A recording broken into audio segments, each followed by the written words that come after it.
I think one of the great dangers here is going and categorizing anybody from one religion as a terrorist. That's not true. That would let the terrorists win. That's what they want us to do. Because of my success in the private sector, I had the chance to run America's largest city for 12 years, governing in the wake of its greatest tragedy.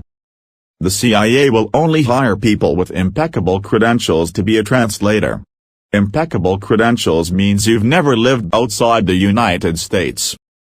There's a fascinating statistic: 1 out of every 4 people in America has visited New York since 9/11. It is astounding. Now, I don't know how you count it, it's some people coming multiple times. I've always thought if we don't want to enforce laws on the books, we should remove them from the books. But when you have laws, you breed contempt if you don't enforce them.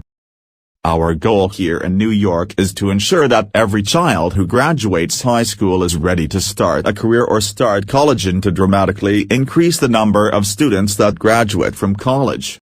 I don't believe that government is good at picking technology, particularly technology that is changing. By the time you get it done and go through democracy, it's so outdated. You know, I start with the assumption that, or with the belief that this president has to succeed. We all have an enormous amount of capital invested in his success. His success is the country's success. I think we are not serious about attacking the long-term debt problem, and that's one of the things that he's going to have to find a way to get on the agenda. Canada sets aside 36% of their visas for people with skills they think their country needs. We set aside 6%. We educate the doctors, and then don't give them a green card. Every one of my positions cuts out half the country. I'm pro-choice, I'm pro-gay rights, I'm pro-immigration, I'm against guns, I believe in Darwin.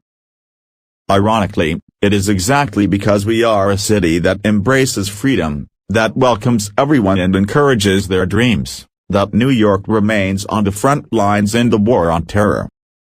I think if you look at people, whether in business or government, who haven't had any moral compass, who've just changed to say whatever they thought the popular thing was, in the end they're losers. It is exactly because we are a city that embraces freedom, that welcomes everyone and encourages their dreams, that New York remains on the front lines in the war on terror. The politics of partisanship and the resulting inaction and excuses have paralyzed decision-making, primarily at the federal level, and the big issues of the day are not being addressed, leaving our future in jeopardy. You don't make spending decisions, investment decisions, hiring decisions, or whether you're going to look for a job decisions when you don't know what's going to happen.